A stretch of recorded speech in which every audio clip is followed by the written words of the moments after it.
साथियों, भारत और बांग्लादेश के बीच आईसीसी वर्ल्ड कप 2023 का एक और मुकाबला आज यानी 19 अक्टूबर को महाराष्ट्र के पुणे क्रिकेट स्टेडियम में खेला जा रहा है, जहां पर बांग्लादेश की टीम एक बदलाव के साथ मैदान पर उतरी और उस बदलाव के तौर पर बांग्लादेश के कप्तान साकिब अल हसन चोट के चलते इस मुकाबले से बाहर रहे, तो वहीं भारतीय टीम बिना किसी बदलाव के साथ मैदान पर उतरी। भारत और बांग्लादेश के बीच खेले जाने वाले इस मुकाबले में बांग्लादेश ने टॉस जीतकर पहले बल्लेबाजी करने का फैसला किया और बांग्लादेश की तरफ से ओपन करने आए तंजीद हसन और विकेट कीपर बल्लेबाज लिट्टन दास। तो वहीं भारतीय टीम की तरफ से गेंदबाजी में पारी की शुरुआत की जसप्रीत बुमराह ने अपने पहले ओवर में खतरनाक गेंदबाजी करते हुए महज 1 रन देकर बांग्लादेश के इन दोनों ओपनर बल्लेबाजों को हाथ खोलने का मौका नहीं दिया। तो वहीं भारतीय टीम की तरफ से पारी का दूसरा ओवर लेकर आए भारतीय टीम के खतरनाक तेज गेंदबाज मोहम्मद सिराज और सिराज के इस ओवर में बांग्लादेश के विस्फोटक ओपनर बल्लेबाज तंजीद हसन ने 2 लगातार चौके लगाकर बांग्लादेश को बेहतरीन शुरुआत दिलाई। दूसरे ओवर में बांग्लादेश को बेहतरीन शुरुआत मिलने के बाद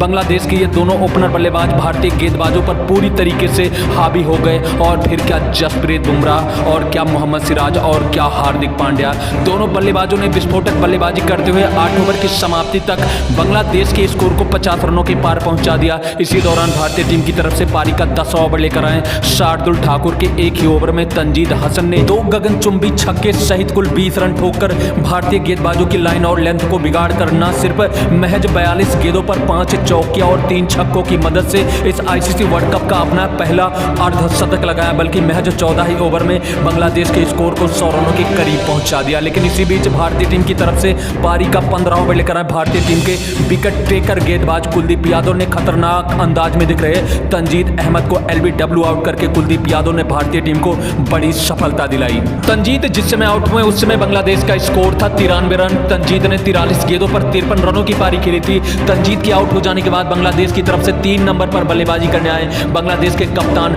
नजमुल हसन सांटो, लेकिन सांटो कुछ खास योगदान नहीं दे पाए अपनी टीम को और महज 8 रन बनाकर भारतीय टीम की तरफ से पारी का 20वां ओवर लेकर आए रविंद्र जडेजा की गेंद पर लेग बिफोर आउट होकर पवेलियन चले गए। सांटो के आउट हो जाने के बाद मैदान पर बल्लेबाजी करने आए 4 नंबर पर मेहदी हसन। जहां एक तरफ लगातार बांग्लादेश के विकेट गिर रहे थे, तो वहीं दूसरे छोर पर बांग्लादेश की तरफ से ओपन करने आए लिट्टन दास ने संघर्ष भरी पारी खेलते हुए 62 गेंदों पर अपना अर्धशतक पूरा किया। इधर जैसे ही लिट्टन दास ने अपना अर्धशतक पूरा किया, उधर भारतीय टीम की तरफ से पारी का 25वां ओवर लेकर आए मोहम्मद सिराज ने अपनी पहली गेंद पर मेहदी हसन को विकेट कीपर केएल राहुल के हाथों कैच आउट कराकर सिराज ने भारतीय टीम को तीसरी सफलता दिलाई। मेहदी हसन जिस समय आउट हुए उस समय बांग्लादेश का स्कोर था 129 रन। आउट होने से पहले हसन ने 13 गेंदों पर 3 रनों की पारी खेली। हसन के आउट हो जाने के बाद बांग्लादेश की तरफ से 5 नंबर पर बल्लेबाजी करने आए तौहीद हृदय मैदान पर आए थे कि इसी बीच भारतीय टीम की तरफ से पारी का 28वां ओवर लेकर आए भारतीय टीम के बेहतरीन ऑलराउंडर रविंद्र जडेजा ने खतरनाक अंदाज में दिख रहे लिट्टन दास को शुभमन गिल के हाथों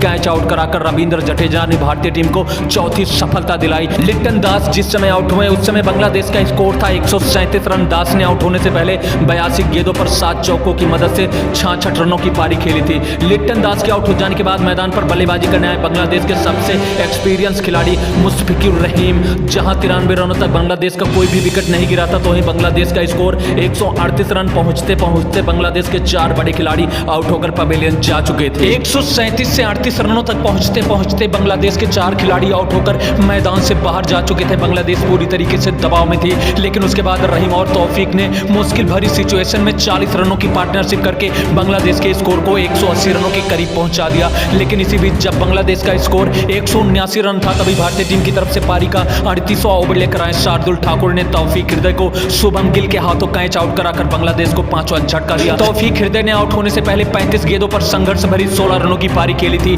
तौफीक के आउट हो जाने के बाद बांग्लादेश की तरफ से बल्लेबाजी करने आए बांग्लादेश के एक और एक्सपीरियंस खिलाड़ी महमूदुल्लाह और रहीम पर बड़ी जिम्मेदारी थी कि अब वो यहां से संभल कर एक पार्टनरशिप करके बांग्लादेश के स्कोर को आगे ले जाएं, और वही किया इन दोनों बल्लेबाजों ने। खास करके रहीम ने बेहतरीन पारी खेलते हुए बांग्लादेश के स्कोर को 200 रनों के पार पहुंचाया। लेकिन जब बांग्लादेश का स्कोर 201 रन था, उसी दौरान भारतीय टीम की तरफ से पारी का 43वां ओवर लेकर आए भारतीय टीम के खतरनाक तेज गेंदबाज जसप्रीत बुमराह ने रहीम को रविंद्र जडेजा के हाथों कैच आउट कराकर पवेलियन का रास्ता दिखाया। रहीम ने आउट होने से पहले 46 गेंदों पर 1 चौकिया और 1 छक्के की मदद से 38 रनों की पारी खेली थी। रहीम के आउट हो जाने के बाद बांग्लादेश की तरफ से 7वें नंबर पर बल्लेबाजी करने आए नसूम अहमद ने 14 रनों की पारी खेली और वो मोहम्मद सिराज की गेंद पर केएल राहुल के हाथों कैच आउट होकर पवेलियन चले गए। नासुम और रहीम के आउट हो जाने के बाद बांग्लादेश के स्कोर स्कोर को आगे बढ़ाने की जिम्मेदारी महमूदुल्लाह ने अपने कंधों पर लेते हुए 36 गेंदों पर 3 चौके और 3 छक्कों की मदद से 46 रनों की पारी खेलकर पारी की 50वें ओवर में जसप्रीत बुमराह की गेंद पर बोल्ड होकर पवेलियन चले गए। महमूदुल्लाह के आउट हो जाने के बाद मैदान पर बल्लेबाजी करने आए सोरफुल इस्लाम ने आखिरी गेंद पर छक्का लगाकर बांग्लादेश के स्कोर को निर्धारित 50 ओवरों में 255 रनों के पार पहुंचा दिया, जिसकी बदौलत बांग्लादेश ने भारतीय टीम के सामने 256 रनों का लक्ष्य दिया। भारतीय टीम की तरफ से सबसे सफल गेंदबाज रहे जसप्रीत बुमराह और मोहम्मद सिराज और रविंद्र जडेजा। बांग्लादेश से मिले 256 रनों के लक्ष्य का पीछा करने उतरे भारतीय टीम के विस्फोटक ओपनर बल्लेबाज कप्तान रोहित शर्मा और उनके साथ यंग स्टाइलिश बल्लेबाज शुभमन गिल। तो ही बांग्लादेश की तरफ से गेंदबाजी में पारी की शुरुआत किया सोरफुल इस्लाम ने। सोरफुल इस्लाम की पहली ही गेंद से भारतीय टीम के कप्तान रोहित शर्मा किसी भूखे शेर की तरह टूट पड़े। इस्लाम की पहली ही गेंद पर चौका और उसके बाद इस्लाम के चौथी गेंद पर चौका लगाकर रोहित शर्मा ने पहले ओवर में कुल 8 रन कूटकर भारतीय टीम को विस्फोटक शुरुआत दिलाई। रोहित शर्मा के बाद पारी के अगले ओवर में जब शुभमन गिल ने बांग्लादेशी गेंदबाजों का सामना किया तो शुभमन गिल कहां पीछे रहने वाले हैं। उन्होंने भी बांग्लादेश के तेज गेंदबाज मुस्तफिजुर रहमान की गेंद पर खूबसूरत चौका लगाकर अपनी पारी का आगाज किया। पहले और दूसरे ओवर में विस्फोटक शुरुआत मिलने के बाद भारतीय टीम के ये दोनों विस्फोटक बल्लेबाज ताबड़तोड़ बल्लेबाजी करते हुए महज 7 ओवर की समाप्ति तक भारतीय टीम के स्कोर को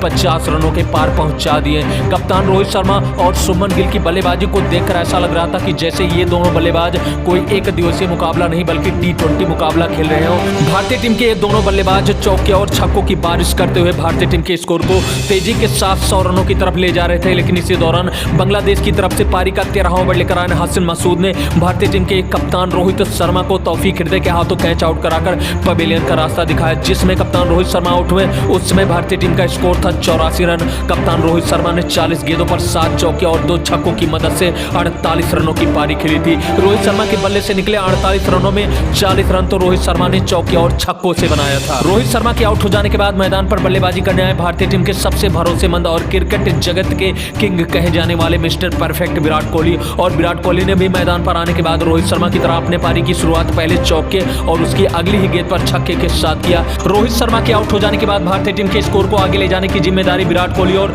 शुभमन गिल ने अपने कंधों पर लेते हुए दूसरे विकेट के लिए 44 रनों की पार्टनरशिप करके भारतीय टीम के स्कोर को 19 ओवरों में 130 रनों के पार पहुंचा दिया। इस दौरान शुभमन गिल ने 51 गेंदों पर 2 चौके और 1 छक्कों की मदद से अपना अर्धशतक पूरा किया। रोहित शर्मा के आउट हो जाने के बाद भारतीय टीम के स्कोर को आगे ले जाने की जिम्मेदारी विराट कोहली और शुभमन गिल ने अपने कंधों पर लेते हुए दूसरे विकेट के लिए 44 रनों की पार्टनरशिप करके भारतीय टीम के स्कोर को 19 ओवरों में 130 रनों के पार पहुंचा दिया। इस दौरान शुभमन गिल ने 51 गेंदों पर अपना अर्धशतक पूरा किया, लेकिन अर्धशतक पूरा करने के बाद शुभमन गिल पारी के 20 ओवर में बांग्लादेश की तरफ से गेंदबाजी करने आए मेहदी हसन की गेंद पर महमूदुल्लाह के हाथों कैच आउट होकर पवेलियन चले गए। गिल ने आउट होने से पहले 55 गेंदों पर 53 रनों की पारी खेली थी। उस दौरान उनके बल्ले से 5 चौके और 2 छक्के निकले थे। शुभमन गिल के आउट हो जाने के बाद 4 नंबर पर भारतीय टीम की तरफ से बल्लेबाजी करने आए भारतीय टीम के भरोसेमंद बल्लेबाज श्रेयस अय्यर ने विराट कोहली के साथ मिलकर बेहतरीन अंदाज में बल्लेबाजी करते हुए भारतीय टीम के स्कोर को आगे बढ़ाना शुरू किया। इस दौरान विराट कोहली ने 48 गेंदों पर अपना अर्धशतक पूरा किया, लेकिन विराट कोहली ने जैसे ही अपना अर्धशतक पूरा किया उसके बाद बांग्लादेश की तरफ से पारी का 30वां ओवर लेकर आए मेहदी हसन ने एक बार फिर से श्रेयस अय्यर को महमूदुल्लाह के हाथों कैच आउट कराकर पवेलियन का रास्ता दिखाया। श्रेयस अय्यर ने आउट होने से पहले 25 गेंदों पर 19 रनों की पारी खेली थी। श्रेयस अय्यर के आउट हो जाने के बाद भारतीय टीम की तरफ से 4 नंबर पर बल्लेबाजी करने आए भारतीय टीम के स्टाइलिश स्टार बल्लेबाज के राहुल। जिस समय के राहुल मैदान पर बल्लेबाजी करने आए उस समय भारतीय टीम को जीत के लिए चाहिए थे 75 रन और विराट कोहली को अपना शतक पूरा करने के लिए चाहिए थे 40 रन। लोकेश राहुल ने मैदान पर आने के बाद शुरुआत में तो ताबड़तोड़ अंदाज में बल्लेबाजी की, लेकिन जब देखा कि विराट कोहली अपने शतक की तरफ बढ़ रहे हैं तो उन्होंने अपनी पारी को धीमी किया और ज्यादातर स्ट्राइक विराट कोहली को देते रहे, जिसका फायदा विराट कोहली ने भरपूर उठाया और ताबड़तोड़ बल्लेबाजी करते हुए बांग्लादेश के गेंदबाजों की धज्जियां उड़ाते हुए न सिर्फ 42 ओवर में भारतीय टीम को जीत दिलाई बल्कि 97 गेंदों पर 6 चौके और 4 छक्कों की मदद से अपने एक दिवसीय कैरियर का 48वां शतक भी लगाया। विराट कोहली के साथ के राहुल ने भी इस मुकाबले में बेहतरीन अंदाज में बल्लेबाजी करते हुए 34 गेंदों पर 1 चौके और 1 छक्के की मदद से 34 रनों की पारी खेली और वो नाबाद रहे। साथियों, भारतीय टीम की इस जीत को देखकर आपको क्या लगता है? क्या भारतीय टीम इस बार आईसीसी वर्ल्ड कप 2023 को अपने नाम कर पाएगी या नहीं? वीडियो में कमेंट करके बताना मत भूलिएगा। धन्यवाद।